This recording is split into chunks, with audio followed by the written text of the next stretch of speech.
கிருஷ்ணம் வந்தே ஜெகத்குரு. நம்ம நாராயணியத்தில் 80வது தசகத்தில் முதல் ஸ்லோகம் வரைக்கும் பார்த்தோம். அதாவது ஷமந்தக உபாக்கியானம்ன்ற தசகம்.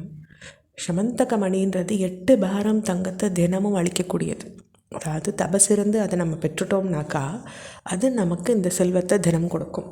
8 பாரம்ன்றது 746 கிலோ தங்கம்.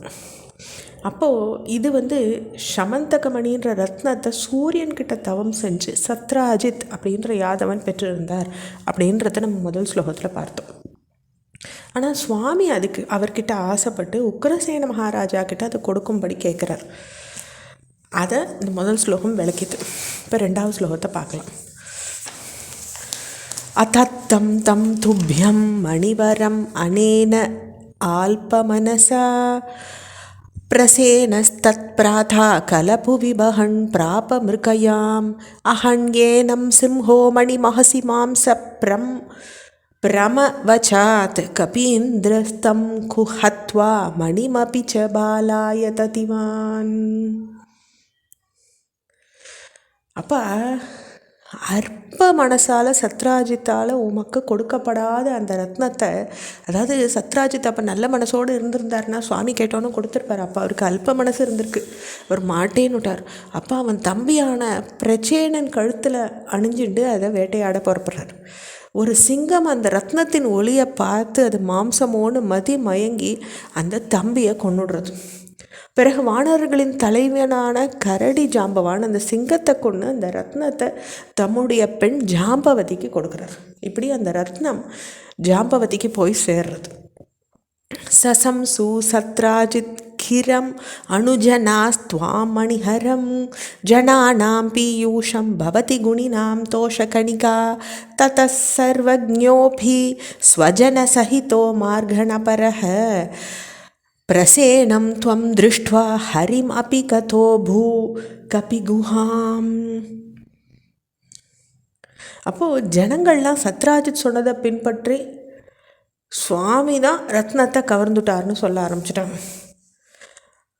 ஏன்னா குணவான்கள் கிட்ட சித்த தோஷம் ஏற்பட்டு கற்பிக்கப்பட்டால் கூட அது பொது ஜனங்களுக்கு அமிர்தமாக பரவிடுமோ, அதுபோல் அந்த செய்தி பரவிருக்கு. அதற்கு பிறகு நீர் சர்வஜனாக இருந்தும் உம்மை சார்ந்தவர்களோடு கூடி அந்த ரத்னத்தை தேடுறதில் ஈடுபட்டார் சுவாமி. ஏன்னா சாமானிய பிறவி எடுத்தாச்சு, எல்லாத்தையும் தன்னுடைய வலிமையை பூரா காட்ட முடியாது இல்லையா, சாமானியன் போல் தேடுறார் சுவாமி. அப்போ பிரச்சேனன் உடலையும் ஜாம்பவானால் கொல்லப்பட்டிருந்த சிங்கத்தின் உடலையும் பார்த்து ஜாம்பவானின் குகையை சுவாமி போய் அடையிறார். பவந்தம் விதர்க்கயன் அதிவயா ஸ்வயம் ஜாம்பவான் முகுந்தச்சரணம் ஹி மாம் கஹ இஹரோத்தும் இத்யாலபன் விபோ ரகுபதே ஹரே ஜய ஜயத்யலம் முஷ்டிபிஹி சிரம் தவ சமர்ச்சனம் யதித பக்த சூடாமணிஹி. இதில் முக்கியமான ஒரு இது ஸ்வயம் ஜாம்பவானுன்ற வானரர் நம்ம ராமாவதாரத்தில் பார்க்க முடியாது, வாமன அவதாரத்துலேயும் பார்க்க முடியாது. அவர் ஒரு பல யுகங்களை பல அவதாரங்களை பார்த்த ஒரு மகாபுருஷர். அப்போது இந்த முதியவராக இருக்கார் இப்போ ஜாம்பவான் கிருஷ்ண பரமாத்மாவனுடைய அந்த அவதாரத்தும் பொழுது.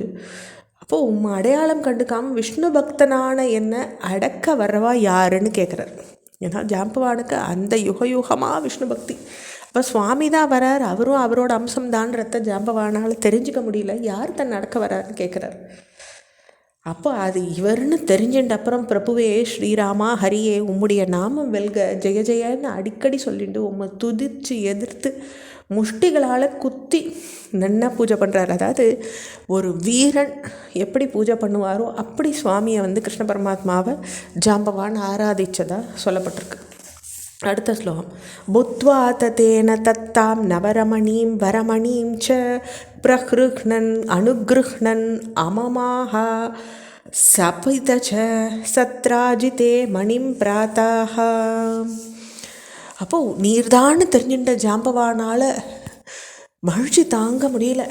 அப்போ என்ன பண்ணுறாரு, நவ யுவதியான அந்த ஜாம்பவதியை கொடுக்குறார். சிறந்த ரத்னத்தையும் பெற்றுக்கிறார். அவருடைய அவருக்கு அனுகிரகம் செஞ்ச சுவாமி திரும்பி வரார். உடனே ரத்னத்தையும் சத்ராஜித் கிட்ட கொடுத்துடுறார். தொடர்ச்சி அடுத்த பகுதியில் பார்க்கலாம். ஹரே கிருஷ்ணா.